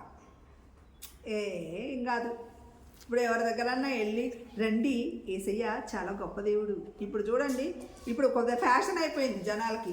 పెద్ద పెద్ద పాస్టర్లు కూడా ఏదో ఎక్స్ పాస్టర్లు అంట, ఎక్స్ క్రిస్టియన్లు అంట. అంటే ప్రభుని నమ్ముకుంటారు, ప్రభు దగ్గర నుంచి మేలు పొందుకుంటారు. కృతజ్ఞత లేని వాళ్ళు మనస్సాక్షిని చెరిపివేస్తారు. వినరు అస్సలు. వాత వేయబడిన మనస్సాక్షి వినరు అస్సలు. మచ్చలు డాగులుంటున్న మనస్సాక్షి ఒక్క మాట కూడా వినరు. ప్రభు దగ్గర మంచి చెప్తే వినరు, ఉల్టా క్వశ్చన్స్ చేస్తారు. నేను మొన్న రీసెంట్గా కొన్ని చూస్తూ ఉన్నాను. కొంతమంది పాపం వాళ్ళు మన బిడ్డలే, వాళ్ళు దేవుడు కంటేనే పుట్టారు పాపం వాళ్ళందరూ కూడాను. వాళ్ళందరూ పాపము అజ్ఞానంతో ఏం చేస్తూ ఉన్నారంటే అసలు బైబిల్ అనేది బూతు పుస్తకం, అసలు బైబిల్లో ఏమీ లేదు, ఆ బైబిల్లో పెళ్ళిళ్ళన్నీ ఎలాగుంటాయి అంటే వాళ్ళు ఇప్పుడు నేను మంచి మనసుతో ఉంటే నేను మంచినే వెతుకుతాను మీలో, నేను చెడ్డదాన్నైతే చెడ్డ మనసే వెతుకుతాను. ఇప్పుడు చూడండి, మన భారతదేశంలో ఇప్పటిదాకా ఎన్నో వింటూ ఉన్నాం కదా, ఎన్నెన్ని కార్యాలండి. చిన్న బిడ్డను చూస్తూ ఉంటే పెద్ద పిల్లోడు వచ్చి ఎవడో వచ్చి 3 ఏళ్ల పిల్లని 6 నెలల పిల్లలను కూడా రేప్ చేసేసాడు. ఆడి కంటికి చిన్న బిడ్డ ఒక బిడ్డలా కనిపించలేదా? మనకేంటి తెలుసా, మన మనస్సాక్షి ఎలా ఉంటుందంటే చిన్నపిల్ల ఎక్కడున్నా కానీ బుగ్గలకి లేసి ముద్దెట్టేసుకుంటాం. అది ప్రేమ కదా. ఆడి కళ్ళకు ఎంత కౌరం పట్టేసిందో. చిన్న బిడ్డను కూడా వాడి దృష్టి వేరైపోతుంది, వాడి చూపు వేరైపోతుంది. వాడి యొక్క అవయవాలు అంటే కళ్ళు, ముక్కు, 2 చెవులు కానీ లేకపోతే నోరు కానీ హృదయం కానీ వాడి తలంపులు కానీ వ్యర్థం వ్యర్థం వ్యర్థం. విననోళ్ళని చెవులు అంటాడు కదా దేవుడు. దొరద చెవులు, దూలాలు ఉంటున్న కొళ్ళు కదా. ఎవరైనా ఉండి అరే నువ్వు ఇలాంటోడివిరా అంటే దేవుడు అంటాడు, ముందు నువ్వేందో చూసుకో. వాళ్ళకి మనస్సాక్షి ఉండదు, చెరిపివేసుకుంటారు. ఎందుకు చెరిపేసుకుంటారు అని అంటే విననొల్లని చెవులు, చూడలేని కన్నులు, మాట్లాడలేని నోరు, గ్రహించలేని ముక్కు, పొందుకోలేని చర్మం. ఈ జ్ఞానేంద్రియాలు సరిలేవు వాళ్ళకి. అందుకే ఎన్ని మాటలు చెప్పినా వ్యర్థమే. కొంతమంది అయితే వాక్యం చెప్పేటప్పుడు నిద్రపోతారు. కొంతమంది అంటే మంచి మాటలు ఎవరైనా చెప్తుంటే పోరాడు వాళ్ళంతే ముసలోళ్ళు. ఇప్పుడు ముసలోళ్ళు ఎవరైనా వచ్చి నానా అలా కాదు నానా ఇలా చెయ్యండి నానా అని చెప్తూ ఊరుకుంటారేంటి? పోరా ముసలోడా నీకేం తెలుసు, మా టెక్నాలజీ వేరు మేము వేరు అని చెప్పేస్తూ ఉంటారు. రైట్? అంటే చెరిపి వేసుకుంటాం. ప్రభు మాటలను విననొల్లం, ప్రభు మాటల్ని చూడలేము, ప్రభు మాటల్ని మాట్లాడలేము, వాక్యాన్ని వినలేము. మనకు అవన్నీ వంట పట్టవు. అసలు ఎంత చెప్పినా వంట పట్టవు. కానీ ఒక దినం రాబోతుంది దేవుని దగ్గర, భయంకరమైన దినం రాబోతుంది. ఆయన దగ్గర స్ఫటిక సముద్రం దగ్గర నువ్వు నిలబడినప్పుడు నీ రహస్య పాపములు ఆయన ముఖంలో కనబడతాయి. జాగ్రత్త. అవే జ్ఞానేంద్రియాలతో దేవుడు నీతో మాట్లాడతాడు. జాగ్రత్త. భయపడరు, భయం ఉండదు. విచ్చలవిడితనం, పాపం చేస్తారు, అబద్ధాలు ఆడతారు, దొంగతనం చేస్తారు, సమయాన్ని వ్యర్థపరుస్తారు. వాళ్ళ ఇష్టారాజ్యంగా ఉండి మనస్సాక్షిని ఆనవాళ్ళు కూడా లేకుండా చెరిపేస్తారు. ఇది ఒక బ్యాచ్. నీ ప్రవర్తన ప్రభు దగ్గర ఎలా ఉందో సరి చేసుకో అంటాడు దేవుడు. ఒకవేళ మనస్సాక్షిని నువ్వు చెరిపేస్తున్నావేమో చూసుకోమంటాడు దేవుడు. నా ఇష్టం. మా తమ్ముడు ఒకడు ఉండేవాడు, ఏ పని చేసినా నా ఇష్టం అనేవాడు. చిన్న బిడ్డ నా ఇష్టం అనేవాడు. ఆ నా ఇష్టం అనే మాట ఎంత భయంకరమైనదంటే మనలో ఒక అహాన్ని రేపుతుంది, గర్వాన్ని రేపుతుంది కదా, ఒక కొవ్వుని రేపుతుంది, మనల్ని లోపలికి నెట్టేస్తుంది. అయ్యే వెళ్తాయి రాజ్యం. ఎంత నాశనం. కాబట్టి మన మనస్సాక్షిని చెరిపివేసేవేమన్నా ఉన్నాయేమో జాగ్రత్తగా చూసుకోవాలి. నీ సమయాన్ని వ్యర్థపరుస్తున్నావా? పెద్దవాళ్ళ మాట నువ్వు వింటలేవా? దేవుడి మాటలు నువ్వు వింటలేవా? సమయాన్ని ఎక్కువగా వ్యర్థపరుస్తున్నావా? అర్థం చేసుకోమంటున్నాడు దేవుడు. రైట్. తర్వాత రెండోది ఏంటి అంటే సెల్ఫ్ రెస్పెక్ట్. సెల్ఫ్ రెస్పెక్ట్ కాపాడుకోవడానికి మనం ఏం చేస్తామంటే మనకు సెల్ఫ్ రెస్పెక్ట్ అంటే ఏమంటాం? ఆత్మాభిమానం అంటాం. నేను ఇంతే, నేను ఎవరి జోలికి వెళ్ళను. కొంతమంది గమ్మత్తుగా ఉంటారు. ఎవడొచ్చినా ఎవరిపైనా నేనే అని చెప్పేసి తలుపులు కిటికీలు వేసుకొని లోపలనే ఉండిపోతారు. ఎందుకంటే సెల్ఫ్ రెస్పెక్ట్. నేను ఎవరి జోలికి వెళ్ళనండి, ఎవరి జోలికి నారు రారండి అంటే ఆడికి సహవాసం లేనట్టే కదా. వాళ్ళు ఏం చేస్తారంట, ఎదురు తిరిగే స్వభావం. పిల్లలు చూడండి, తల్లిదండ్రులకు ఎదురు తిరుగుతారు. అంత భయంకరం అసలు అది. వాళ్ళ మనస్సాక్షి ఏమైపోతుంది తెలుసా? నేను ఎవరి జోలికి వెళ్ళను. ఎదురు ఎప్పుడు తిరుగుతారు తెలుసా? నేను తప్పు చేయలేదు అనే భావం మనలోకి వచ్చేస్తుంది. నేను తప్పు చేయనండి, నేను చేయను అంతే, నాకు తెలుసు నేనేంటో. ఇది డేంజర్. ప్రభు ఏం చెప్పారు మనకి? నిన్ను నీవు తగ్గించుకుంటే హెచ్చింపబడతావు, నిన్ను నువ్వు హెచ్చించుకుంటే తగ్గించబడతావు కదా. మనకు గర్వం వచ్చేస్తుంది, ఎదురు తిరుగుతాం. పిల్లలు ఎందుకు ఎదురు తిరుగుతారు? వాళ్ళు అన్నదే కరెక్ట్ అని. ఇప్పుడు ఎక్కడికన్నా వెళ్ళిపోయి ఏంట్రా గంట సేపు అని చెప్పి 2 గంటలు తిరిగి వచ్చావు, ఎక్కడికి వెళ్ళావు అని అడిగామనుకో, నేను ఎక్కడ వెళ్ళానమ్మా 2 గంటలు, గంటేనైతేను అంటారు ఫస్ట్. రెండోసారి అమ్మ ఎదవా చూడు కావాలంటే టైం అంటే ఎదురు తిరుగుతారు. నాకు తెలుసులే నేను ఎలాగుండాలో, నువ్వేంటి నాకు చెప్పేది కదా. లేకపోతే ఇంకేమో ఎదురు తిరుగుతూ ఉంటారు కదా. అంటే వాళ్ళకి లోబడే తత్వము లేదు, తగ్గించుకునే తత్వము లేదు. నువ్వు లోబడకపోతే, నిన్ను నువ్వు తగ్గించుకోకపోతే ఈ మనస్సాక్షి నిన్ను ఆత్మాభిమానముగా ఉంచి దేవునికి దూరం చేస్తుంది, చెరిపేస్తుంది. నిన్ను దేవునికి దూరం చేస్తుంది ఈ మనస్సాక్షి. ఇది డేంజరస్ మనస్సాక్షి. వీటిని కూడా ప్రభువు యొక్క రక్తంతో కడుక్కోవాలి. ఇది ఒక పరికరం లోపల, ఇది జడ్జిలాగా ఉంటుంది, నిన్ను జడ్జి చేస్తుంటుంది. మళ్ళీ మనకు తెలుసు మనం ఎదురు తిరిగేటప్పుడు మనం తప్పు చేస్తున్నామని. ఇలా చేయకూడదని కూడా తెలుసు. మనకు అన్నీ తెలిసి తప్పులు చేస్తాం కదా. ఇక్కడ మన చర్చిలో అయ్యగారు ఏం చెప్తారు? ఇగో తల్లిదండ్రులను గౌరవించవలెను. పుస్తకాలు కూడా చెప్తున్నాయి తల్లిదండ్రులను గౌరవించి. ఎంతమంది తల్లిదండ్రులను గౌరవిస్తారు? వాళ్ళకి ఇష్టం వచ్చినట్టే బ్రతుకుతాం. కొంచెం పెద్ద కాగానే నా ఇష్టం, నువ్వేంటి నాకు చెప్పేది. చాలామంది తల్లిదండ్రులను ఎదిరిస్తారు. ఇప్పుడు చూడండి, మగపిల్లలు కొన్ని రోజులు పోతుంటే పిల్లలు రాగానే అమ్మలు అల్లమైపోతారంట. అంతేనా? ఆయన నిజంగా ఎంత భయంకరమైన రోజుల్లో ఉన్నామంటే అమ్మని మర్చిపోతారు, నాన్నని మర్చిపోతారు, తల్లిదండ్రులు ఎంత కష్టపడి వాళ్ళని పెంచారని కృతజ్ఞత భావం మర్చిపోతారు కదా. మనం ఇప్పుడు అలాగే చాలామంది చర్చిలు కూడా అంతే అలాగే అయిపోయాయి. దారుణం. ఎందుకంటే ఎలా ఉండాలో వాళ్ళకు తెలియట్లేదు, మర్చిపోతారు, కృతజ్ఞత లేకపోతారు.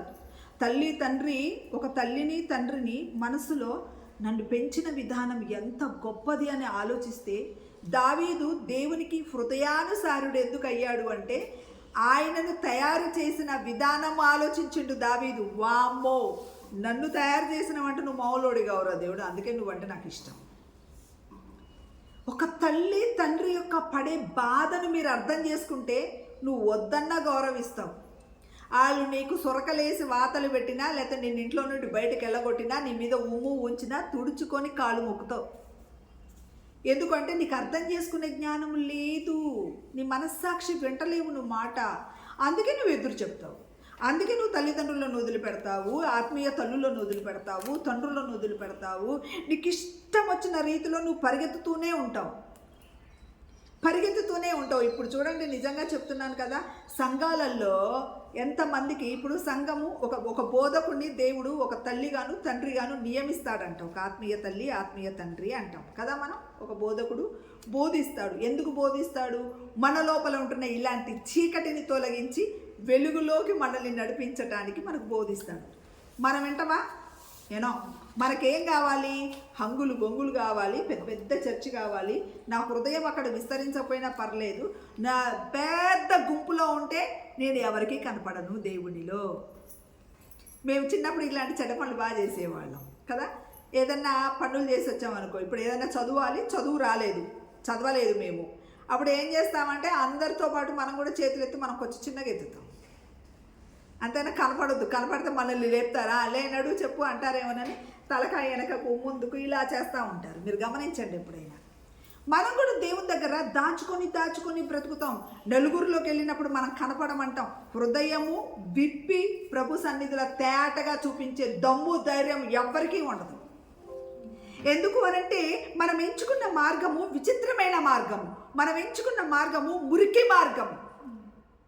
రైట్? మనము యథార్థమైన జీవితాన్ని జీవించట్లేము. ఎందుకనంటే మనం తల్లి తండ్రి మాట వినట్లేము. ఈరోజు చిన్న బిడ్డలు, 13 ఏళ్ళ పిల్ల తల్లిని ఎందుకు చంపుద్దండి? వాళ్ళమ్మ చంపమని ఎప్పుడన్నా నేర్పిందా?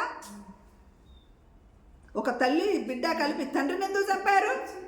వాళ్ళ అమ్మ నాన్న చంపమని చెప్పారా? అలా నేర్పుతారా చిన్నబిడ్డలకి? ఆ చిన్నపిల్లడు దొంగతనం తల్లి నేర్పుద్దా? తండ్రి నేర్పుతారా?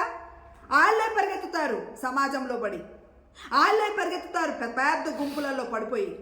మన జీవితంలో కూడా క్రైస్తవులు మనస్సాక్షిని కోల్పోవటానికి గల మెయిన్ కారణాలు ఏంటి అని అంటే, నీవు నీ దేవుని యొక్క సన్నిధిలో హృదయాన్ని కుమ్మరించట్లే. ఇప్పుడు మీరు రాగానే నేను చెప్పాను, అమ్మా ఇది దేవుని యొక్క రాజ్యం, ఇది దేవుని యొక్క ఇల్లు.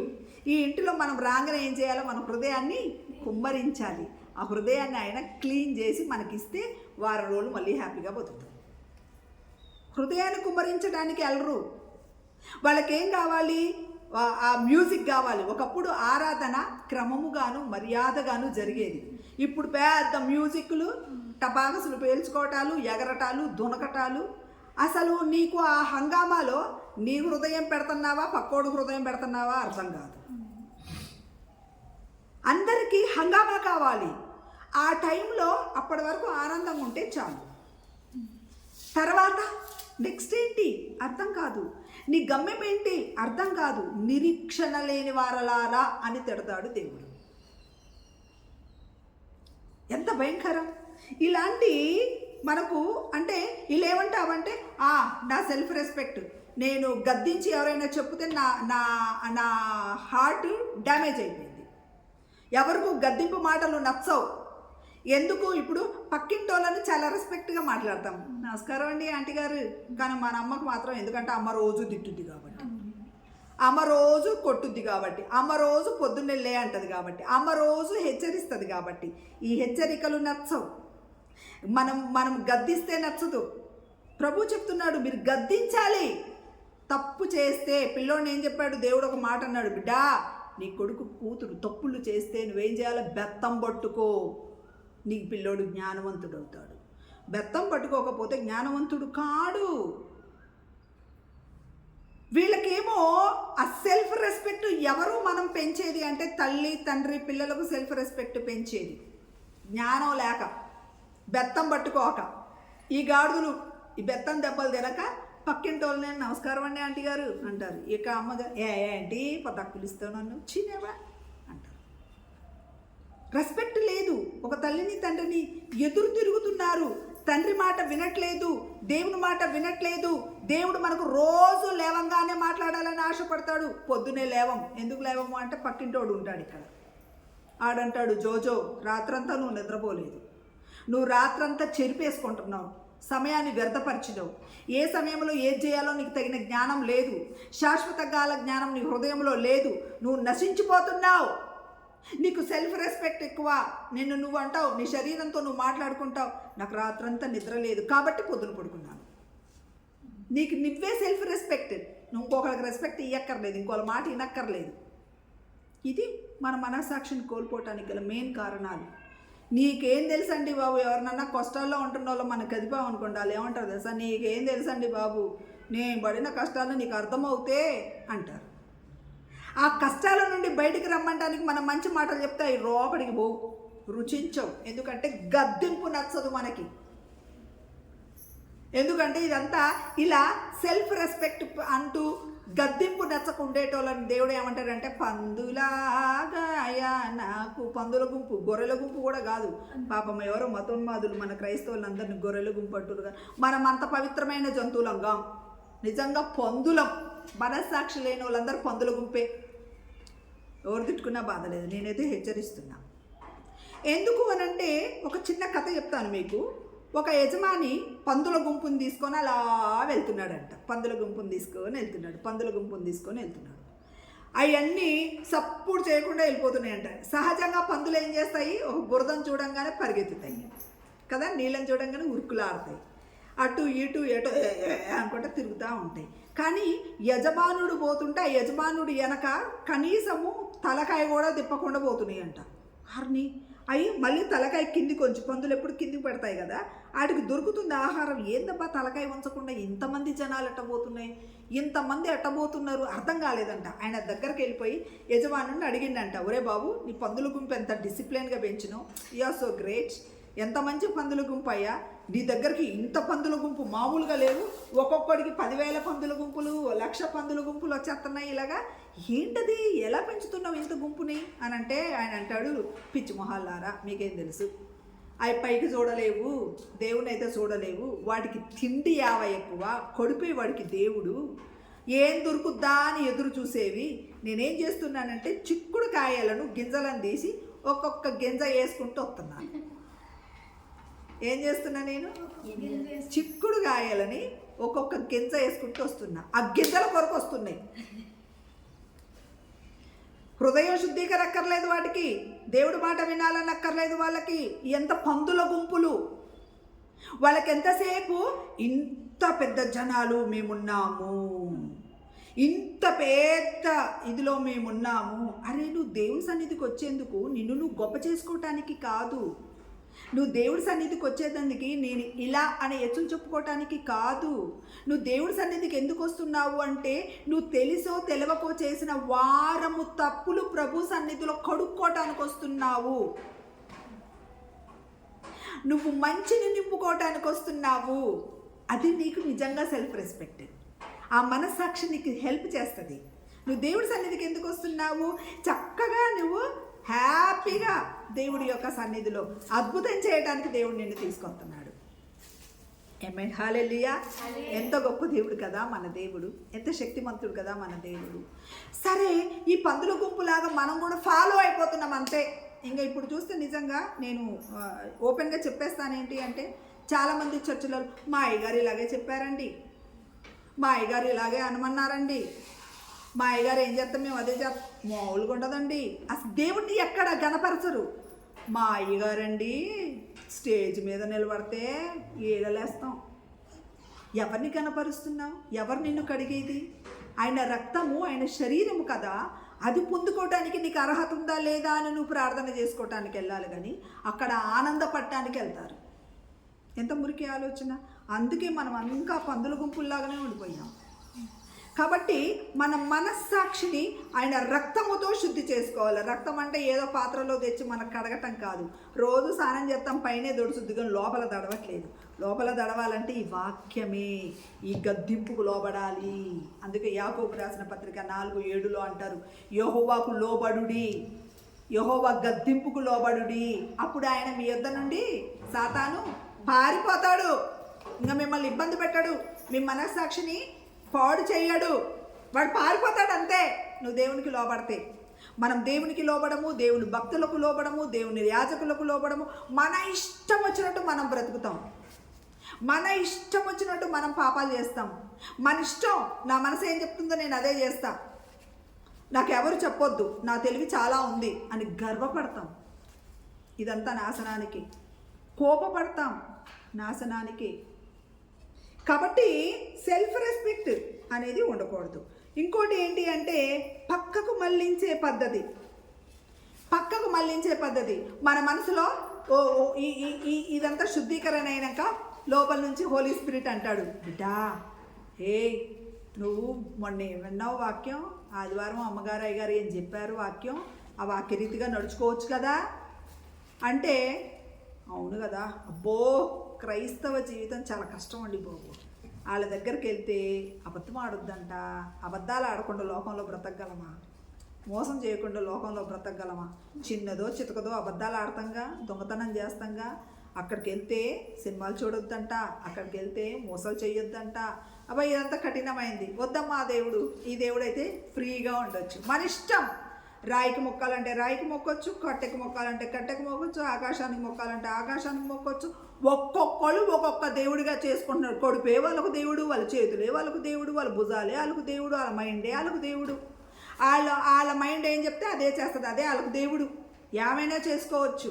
కానీ ఈ దేవుడైతే నిబంధన, ఈ దేవుడైతే కట్టడ, ఈ దేవుడైతే నియమాలుంటాయి, ఈ దేవుడి దగ్గర అయితే ఆజ్ఞలుంటాయి, ఈ దేవుడైతే మనకు మంచి మార్గంలో నడిపిస్తాడు, ఈ దేవుడైతే మనల్ని చేయి పట్టి నడిపిస్తాడు, ఈ దేవుడైతే ఆయన చెప్పిందే వినాలి అని భయం.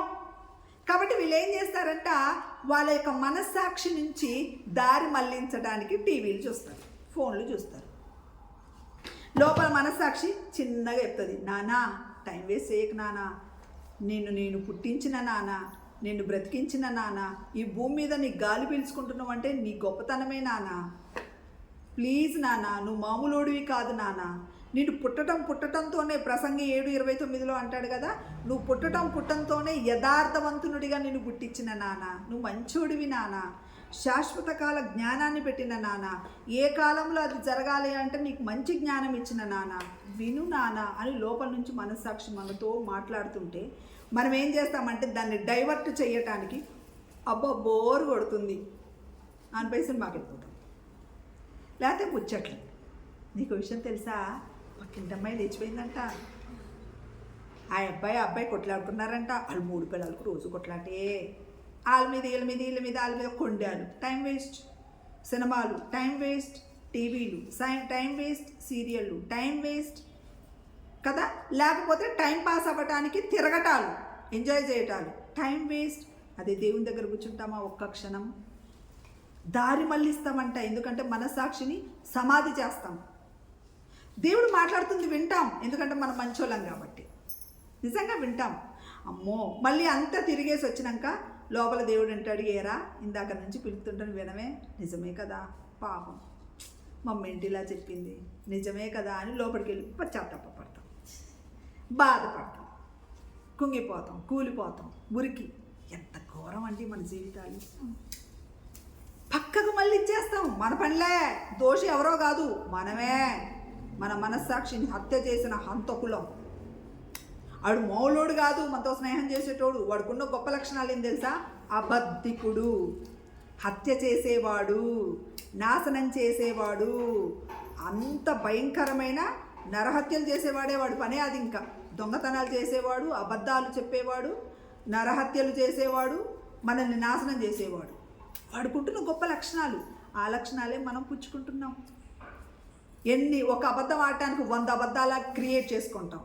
మనం ఎవరి దగ్గరనో మనం గొప్ప అనిపించుకోవటానికి అబద్ధాలు ఆడి మళ్ళీ దాన్ని సరి చేసుకోలేక నలిగిపోయి మానసికంగా కుంగిపోయి మన మనసును చంపుకుంటాం, మన శరీరాన్ని కూడా చంపుకొని ఆత్మహత్యలు చేసుకొని చచ్చిపోతారు. ఎంత మోసం! ఎవడా మోసగాడు? వాడితో నువ్వు స్నేహం చేయటం వల్లనే కదా. కాబట్టి ఈ మనస్సాక్షిని ఈయన రక్తంతో కడుక్కుంటే మంచి మనస్సాక్షి నిన్ను మంచి మార్గంలోకి నడిపిస్తుంది. ఏమేం హల్లెలూయా, హల్లెలూయా. తర్వాత ఇంకొక 4వ విషయం ఏంటి అంటే, మన మనస్సాక్షిని మనకు అనుగుణంగా మార్చుకుంటాం. మనకి ఏ తలంపు వస్తే అది దేవుని దగ్గర నుంచే అనుకుంటాం తిక్కలో. ఈ మనస్సాక్షిని వాక్యముతోటి సరి చేసుకోవాలి. ఇప్పుడు దేవుడు నీతో మాట్లాడుతున్నాడు, నేను దేవుడి స్వరం వింటున్నాను. పిచ్చి మొహాలు, హృదయ శుద్ధి గల వారు ధన్యులు, వారు దేవుణ్ణి చూస్తారు అంటారు కదా. కానీ వీళ్ళు ఏం చేస్తారంటే, ఎక్కడన్నా వెలుగు కనిపించింది అనుకో, నీకు విషయం తెలుసా, ఏసయ్య నాకు కనపడ్డాడు. కనపడతాడా ఏసయ్య? నీ హృదయం శుద్ధీకరణ. ఇవాళ ఏసయ్య కనపడ్డాడు దర్శనంలో అంటాడు, రేపు పొద్దున అబద్ధాలు ఆడతాడు, ఆ పొద్దున దొంగతనం చేస్తాడు, ఆ పొద్దున కోపం వచ్చేస్తుంది, మరి కోపం ఉన్న చోట, గర్వం ఉన్న చోట, లోబడని చోట, అబద్ధాలు ఆడే చోట, పాపం ఉన్న చోట యేసయ్య కనపడతాడా? ఎంత అవమానం కదా. అంటే వాళ్లకు కనిపిస్తున్నది, వాళ్ళకు వినిపిస్తున్నది అబద్ధపు సాక్ష్యములను కలిగి ఉంటారు. అనుగుణంగా మార్చేసుకుంటారు ఆ సాక్ష్యాన్ని. మంచి మనసాక్షి లేదు, అబద్ధపు సాక్ష్యాన్ని పలుకుతారు. నాకు దేవుడు చెప్పాడండి. చాలామంది ఇప్పుడు నాకు దేవుడు చెప్పాడు, మీ ఇంట్లో దయ్యం ఉందంట. ఇప్పుడు దాకా అది పెద్ద బిజినెస్ అయిపోయింది. మీరు ₹1,00,000 ఇస్తే నేను ప్రేయర్ చేస్తానమ్మా, నీ దయ్యం బాధ్యత. ఎంత భయంకరం. వీళ్ళంతా మనస్సాక్షిని దారి మళ్లించేవాళ్ళు, అనుగుణంగా మలుచుకునేవాళ్ళు. ఎంత మురికి ఆలోచన. ఈ మనస్సాక్షిని, ఇది చాలా అద్భుతమైన పరికరం. ఇది కంపల్సరీ అందరికీ ఉండాలి. ఈయన మనకు ఒక జడ్జ్. ఇప్పుడు చూడండి, ఒక కోర్టులో ఎంత పెద్ద నేరాలు చేసేటోడైనా వాడి నోట్లో నుంచి ఈడు తప్పు చేయలేదంటండి అని అంటే చాలు, ఇంకా ఆడు గెలిచినట్టే. ఆ జడ్జి నీ జీవితాన్ని జడ్జి చేస్తుంది, నీ మంచి మార్గాన్ని నియంత్రిస్తుంది, ఎలా వెళ్ళాలి, ఎక్కడికి వెళ్ళాలి చూపిస్తుంది నీకు. కానీ మన మనస్సాక్షిని చప్పుకొని బ్రతుకుతున్న వ్యర్థులారా, మీకు నరకమే తథ్యం అంటాడు దేవుడు. అందుకే ఆ పరికరాన్ని పెట్టాడు దేవుడు మనకి. ఆయన పెట్టిన దీపం అది. ఆ దీపంలో, ఆ వెలుగులో నువ్వు చక్కగా నడవాలని, లేకపోతే నువ్వు వంకర టెంకరగా నడుస్తావు, తాగినోడు నడిచినట్టు. నీ లైఫ్ అంతా వ్యర్థం.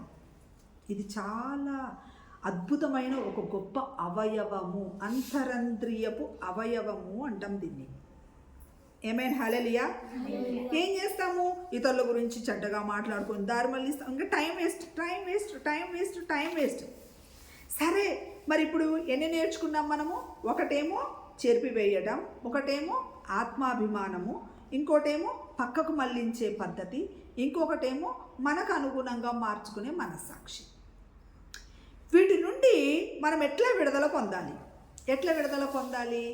ఇలా ఆదివారం ప్రభు దగ్గరకు వచ్చి ఆయన పాదాలను పట్టుకొని క్షమాపణ అడగాలి. నిజముగా మొరపెట్టే వారందరికీ ఆయన సమీపంగా ఉంటానని వాగ్దానం ఇచ్చిండు దేవుడు కదా. నిజంగా ఎప్పుడు మొరపెడతాము? 2, 3 యేసయ్య పాదాలు ఏడ దొరుకుతాయండి మనకి? ఎక్కడ దొరుకుతాయి యేసయ్య పాదాలు? ఎవడైతే 2, 3 ఏకీభవించిన చోట యేసయ్య పాదాలు వస్తాయి. రైట్? ఏకీభవించిన చోట యేసయ్య పాదాలు దొరుకుతాయి. మరి ఎక్కడ 2, 3 ఏకీభవించాలా? కానీ ఇప్పుడు 1,00,000 మంది ఏడున్నారు, నేను ఒక్కదాన్ని. 1,00,000 మందితో నేను ఏకీభవించగలనా? నా పని ఏదో నేను చేసుకొని వెళ్ళిపోతాను. ఎవడు ఏకీభవించడు. మరి నేను వాక్యం చెప్తున్నాను, మీరు వింటున్నారని నేను ఏకీభవిస్తేనే మన మధ్యలో యేసయ్య ఉన్నట్టు. మీరు ఏమేంటో చెప్తుందిరా బాబు, నాకేం అవసరం బాబు, ఎవడంటారా బాబు అనుకున్నారనుకో, మన మధ్యలో యేసయ్య లేనట్టే. వినకపోతే యేసయ్య లేనట్టే. ఇప్పుడు చూడండి, నేను మాట్లాడుతున్న ప్రతి మాట మీ హృదయాన్ని గుచ్చుకుందనుకో, యేసయ్య ఉన్నట్టు మన మధ్యలో. ఎక్కడైతే 2, 3 ఏకీభవించి ప్రార్థించిన చోట యేసయ్య ఉంటాడు. అందుకే మనకు ఆదివారము మందిరాలు అవసరము ప్రార్థించుకోవడానికి. సో ఎక్కడైతే 2, 3 ఏకీభవిస్తామో అక్కడ ప్రభు సన్నిధి దిగొస్తుంది. అప్పుడు ఆయన పాదాలు దొరుకుతాయి మనకి. అప్పుడు ఆయన పాదాల దగ్గరికి వెళ్ళి, ప్రభువా, సోమవారం నుంచి శనివారం వరకు మనం ఏమేమి తప్పులు చేశామో ఎవరో చెప్పక్కర్లేదు, నీ మనసాక్షి నీకు అన్నీ గుర్తు చేస్తుంది కదా. ఆదరణకర్త అయిన పరిశుద్ధాత్ముడు నీకు అన్నీ గుర్తు చేస్తాడు. ఒరే, సోమవారం నువ్వు అలా చేసావుగా, మీ అమ్మకి ఎదురు చెప్పావుగా, మీ నాన్నగారికి ఎదురు చెప్పావు, నువ్వు దొంగతనం చేసావు, నువ్వు అబద్ధం ఆడినావు, నువ్వు మీ అమ్మకు తెలియకుండా తప్పు చేసావు, లేకపోతే నువ్వు మోసం చేసావు, నువ్వు వ్యాపారంలో ఇలా చేసావు, లేకపోతే పలానోలో నువ్వు దూషించావు, వాళ్ళు చెడ్డ మాట మాట్లాడినావు, నీ నాలుకతోటి అబద్ధాలు మాట్లాడినావు, నీ నాలుకతోటి చెడ్డ మాటలు మాట్లాడినావు, వ్యర్థమైన మాటలు, ఇవన్నీ మనకు గుర్తు చేస్తుంది కదా. యోహాను సువార్త 14వ అధ్యాయం 26వ వచనంలో ఉంటుంది. ఆదరణకర్త అయిన పరిశుద్ధాత్ముడు మనకు సమస్తమును గుర్తుకు చేసి, బోధించి, గుర్తుకు చేసి మనల్ని సరి అయిన మార్గంలోకి నడిపిస్తుంది. ఇక్కడ మనకు గుర్తు చేస్తాడు హోలీ స్పిరిట్. బిడ్డ, సోమవారం తప్పు చేసావు, మంగళవారం తప్పు చేసావు, అది తప్పు కదమ్మా. ఇప్పుడు నేను వాక్యం చెప్తుంటే మన మనసుకు అనిపిస్తుంది కదా, అమ్మో నేను కూడా ఇట్లనే చేసిన, అమ్మో నా మనస్సాక్షి నేను కూడా ఇలాగే చంపేశా, అమ్మో నా మనస్సాక్షి ఇలాగే ఉండే, అమ్మో అనిపిస్తుందా? అదే హోలీ స్పిరిట్ మీతో మాట్లాడుతున్నాడు అని అర్థం. అప్పుడు దేవుడు మాట్లాడుతున్నప్పుడు వెంటనే ఆయన పాదాల దగ్గరికి వెళ్ళి, నన్ను క్షమించు తండ్రి అని అడగాలి. అయ్యా, నన్ను క్షమించు, నీ పాదాల దగ్గర నేను అడుగుతున్నా ప్రభువా, నా తప్పులను క్షమించు. అవును, నేను చెరిపివేశాను మనస్సాక్షిని, నేను సెల్ఫ్ రెస్పెక్ట్ తోటి బాగా గర్వాన్ని పెంచేసేసుకున్నాను. లేకపోతే దేవా నువ్వు చెప్తున్నా కానీ నేను అన్నీ మళ్ళించి పక్కన వాళ్ళ దగ్గర అక్కడ పరిగెత్తుతూ ఉన్నాను బుద్ధి లేకుండా. ఒకప్పుడు నేను బాగా ప్రార్థన చేసేవాడిని, కానీ ఇప్పుడు చేయలేకపోతున్నాను ప్రభా, నన్ను క్షమించు తండ్రి, క్షమించు ప్రభా. ఎప్పుడు మనం దేవుడికి దూరం అయిపోతామంటే డబ్బు కోసం దూరం అయిపోతాం. ఒక చిన్న కథ చెప్తాను మీకు. ఒక రాజు, మహారాజు తన రాజ్యంలో పిల్లలందరూ ఎలాగున్నారా, ఎవరెవరు సంతోషంగా ఉన్నారా అంటే తన రాజ్యంలో అందరూ సంతోషంగా ఉండాలి అనుకుంటారు కదా. మంచి మనస్సాక్షి కలిగిన రాజు, అందరూ సంతోషంగా ఉండాలి, కానీ నేనైతే సంతోషంగా లేను, కానీ నా వాళ్ళన్నా ఎవరన్నా సంతోషంగా ఉన్నారా అని చెప్పేసి వెతకడం ప్రారంభించాడంట. అయితే అక్కడ ఒక సేవకుడు ఉన్నాడంట, మంచోడు. ఆయన ఎంతసేపు బుద్ధి చెప్తున్నాడంట, అందరికీ హ్యాపీగా చెప్తున్నాడు, మంచి ప్రవచనాలు చెప్తున్నాడు, అన్నీ చెప్తున్నాడు, మంచిగా ఉన్నాడు. అయితే బతికితే ఈయనలాగా బతకాలరా బాబు, వీడెంత సంతోషంగా ఉన్నాడు. ఆడు పోగానే భార్య బిడ్డలు సంతోషంగా ఉన్నారంట, సమాధానంగా ఉన్నారంట. ఆయన చూస్తే ఏమీ లేవు, ఆయన దగ్గర ఒక డబ్బు లేదు, ఒక ఆస్తి లేదు, ఏమీ లేదు, నీరాడంబరంగా ఉన్నాడంట. అబ్బాయి ఈడేంద్ర బాబు ఏం లేకపోయినా ఇంత అందంగా ఇంత ఆనందంగా ఉన్నాడు, ఏంటి అసలు కథ, అడుగుదాం పదా అని చెప్పేసి ఆయన దగ్గరికి వెళ్తే, ఏంటయ్యా మరి ఇంత ఆనందంగా ఉన్నావు అంటే, అయ్యా నా దగ్గర రథాలు లేవు, నా దగ్గర గుర్రాలు లేవు, కానీ నా యెహోవాను బట్టి నేను ఆనందిస్తున్నాను వచ్చి అంటాడు. అనగానే వీడు ఫుల్ ఖుషి అయిపోతాడు రాజు. అవునా, అయితే వీడికి పరీక్ష పెడదాం అని చెప్పేసి ఏం చేస్తాడు రాజు, పొద్దునే లేచంగానే రాత్రిపూట వచ్చి మరి రహస్యంగా ఒక 99 నాణాలు, బంగారపు నాణాలు తెచ్చి వాడి ఇంటి ముందు పెట్టేస్తాడు. అర్థమైందా? అదే యజమానుడు పందికి చిక్కుడు గింజలు వేసినట్టు ఈయన కూడా ఒక 99 బంగారపు నాణాలు అక్కడ పెడతాడు. పెట్టంగానే అప్పుడు పొద్దున్నే లేవంగానే థ్యాంక్ యూ జీసస్ అని బయటకు వస్తారు. రాగానే 99 నాణాలు చూడంగానే ఈ మైండ్ చిచిక్కమంట. 99 నాణాలే, అయ్యి బాబోయ్. లోపలికి రాగానే ఆడ పిల్లలు ఏమంటుంది తెలుసా, ఏమండి మనకు దేవుడు ఇచ్చినాయండి బాబు 99 నాణాలు, కానీ 100 చేసుకుందామంటది. 99 ఏంటండి ఘోరంగా, 100 అయితే కరెక్ట్గా ఉంటాయి అని 100 నాణానికి ఎన్ని నాణాలు కావాలి, ఒక్కటే నాణం. ఆ ఒక్క నాణము కొరకు జీవితాంతం కష్టపడుతుంటారు. ఇంకా అబ్బా ఆ ఒక్క నాణం కొరకు వీళ్ళిగా వెతుకులాట ప్రారంభించారు. ఏంటి, ఏం పని చేస్తే ఒక్క నాణం వస్తుంది, అది మామూలు నాణం కాదు, బంగారపు నాణం.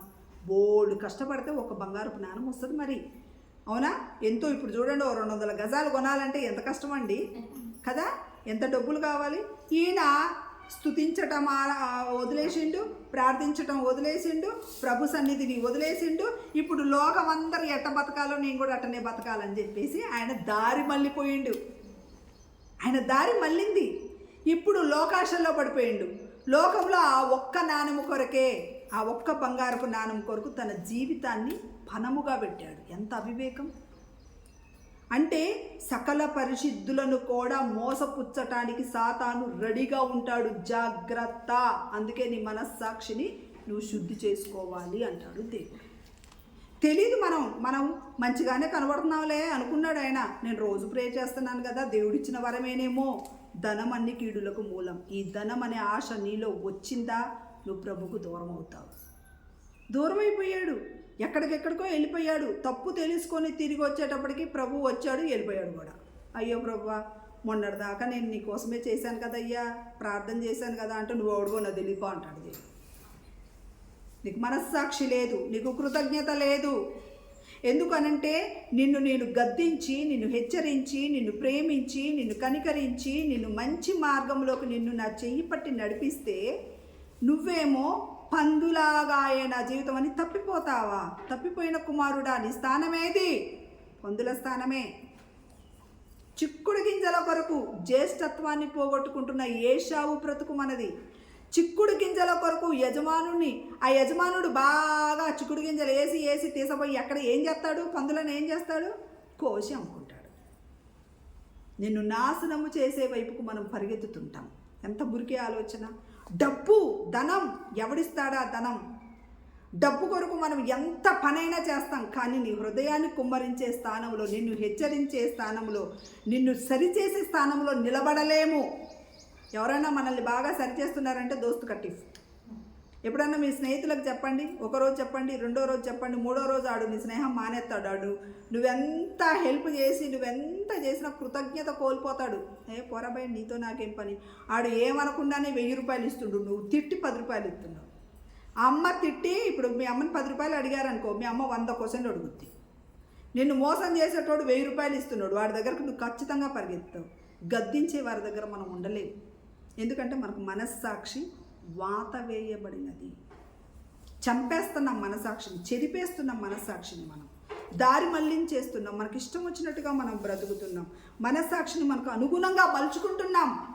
ఏమైనా హల్లెలూయా, హల్లెలూయా, రైట్. అయితే ఇలాంటి గొప్ప మనస్సాక్షిని ఆయన రక్తముతో కడుక్కొని శుద్ధి చేసుకోవాలి. నిజంగా ఈ మనస్సాక్షి మనలో ఉండాలి. ఇదొక డిటెక్టర్, నిన్ను మంచి చెడులను వివేచించే జ్ఞానమును కలిగి ఉంటుందంట. ఒక్క మాట చదువు తల్లి. రోమీలకు రాసిన పత్రిక 9:1.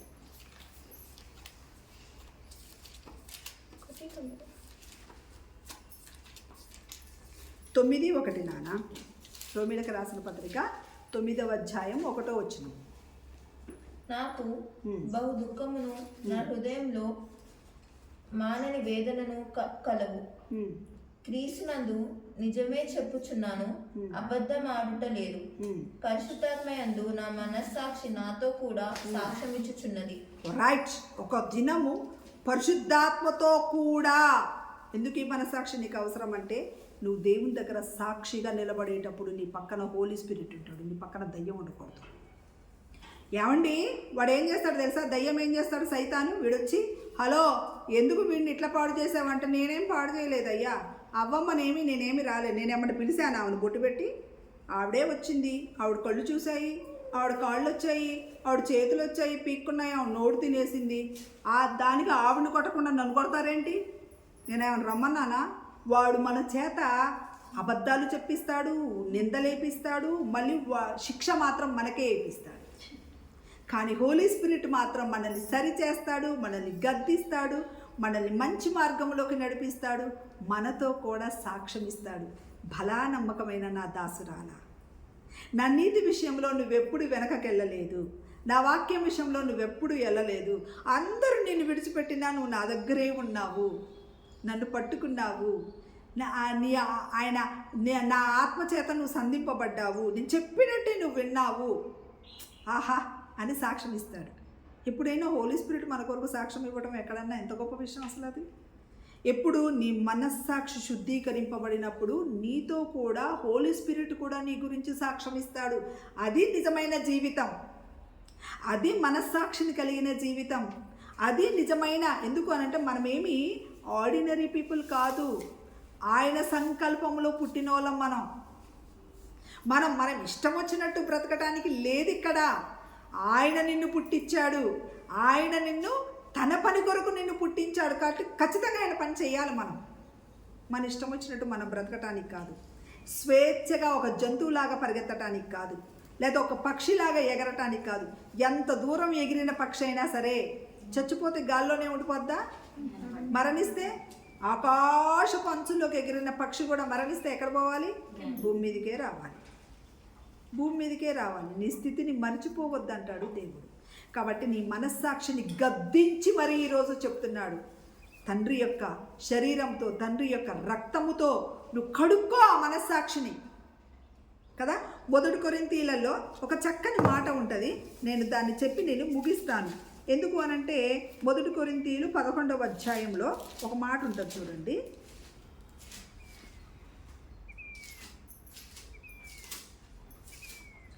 15వ వచనం 25వ వచనంలో, ఆ ప్రకారమే భోజనమైన పిమ్మట ఆయన పాత్రను ఎత్తుకొని, ఈ పాత్ర నా రక్తము వలననైన క్రొత్త నిబంధన, మీరు దీనిలోనిది త్రాగినప్పుడెల్లా నన్ను జ్ఞాపకము చేసుకొనుటకై దీనిని చేయుడని చెప్పాను. మీరు ఈ రొట్టెను తిని ఈ పాత్రలోనే త్రాగునప్పుడల్లా ప్రభు వచ్చు వరకు ఆయన మరణమును ప్రచురించుదురు. ఎంత గొప్ప విషయం అంటే మీరు చదవండి తర్వాత ఈ 1 కొరింథీయులు 11వ అధ్యాయంలో ఎంత చక్కని మాట ఉంటుంది అని అంటే, ఇదిగో దేవుడు ఏం చేస్తాడంటే తన శరీరాన్ని రక్తాన్ని చూపించి ఇది నా వలన వచ్చింది బాబు అని కృతజ్ఞతాస్తుతులు చెల్లించి ఇచ్చినది.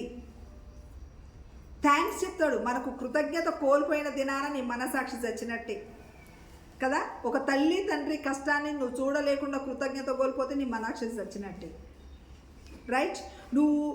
నీకు ఒక ఆత్మీయ తల్లిని కానీ, లేకపోతే ఆత్మీయ తండ్రిని కానీ, లేకపోతే ఆత్మీయ శక్తిని కానీ, లేకపోతే మనల్ని నడిపించే హోలీ స్పిరిట్ని కానీ నువ్వు మర్చిపోతున్నావు అని అంటే నీకు మనసాక్షి సచ్చినట్టే.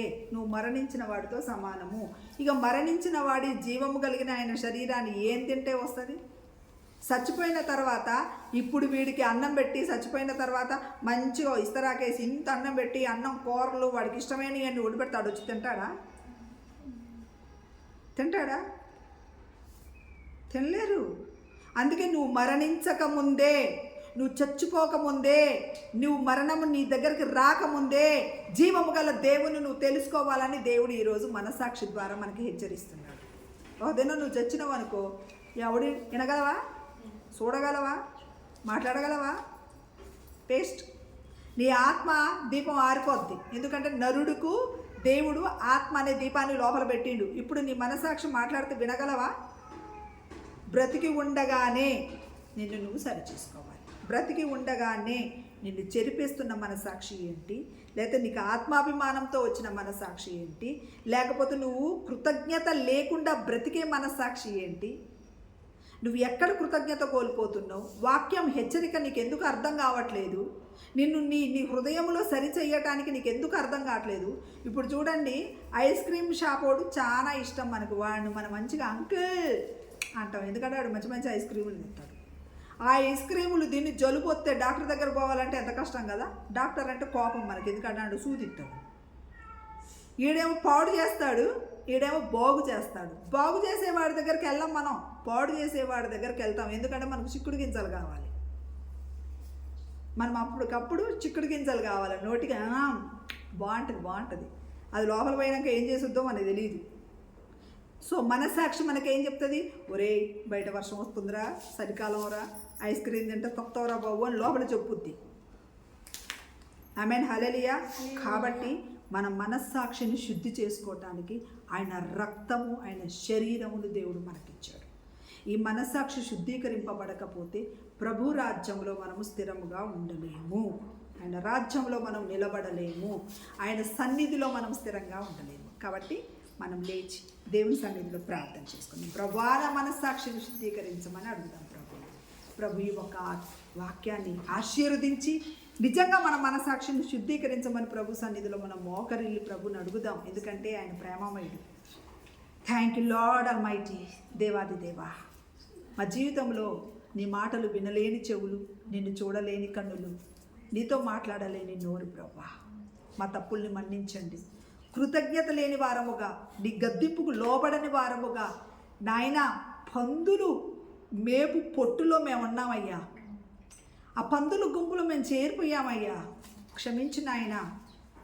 గొర్రెల గుంపులో ఉండి సింహంలాగా మారవలసిన మా జీవితాలని మేమే పాడు చేసుకుంటున్నాం తండ్రి. మంచి మనస్సాక్షిని కలిగి నీతి మార్గంలో నడిచే శక్తి మాకు దయచేయి తండ్రి. నీ రక్తం, నీ శరీరం మా జీవితాల్ని సరిచేయాలి ప్రభా. మమ్మల్ని క్షమించండి. ఇప్పటి వరకు మేము చేసిన ప్రతి తప్పును క్షమించండి నాయన. మా జీవితాలను సరిచేయండి. మా మనస్సాక్షిని గద్దించండి. వాత వేయబడిన నిర్మలమైన మనస్సాక్షిలోకి మమ్మల్ని నడిపించిన ఆయన. నూతనమైన అభిషేకం మాకు దయచేయమని ఈ వాక్యం వింటున్న ప్రతి బిడ్డ హృదయంలో, ప్రతి బిడ్డ శరీరంలో, ఈ అంతరంద్రియంలో ఉంటున్న ఈ మనస్సాక్షి నిలుచునుగాక ప్రభా. అద్భుతాలు జరిగించమని నజరేయుడైన యేసయ్య అతి పరిశుద్ధమైన నామంలో అడుగుతున్నాము తండ్రి. ఆమేన్. ఆమేన్.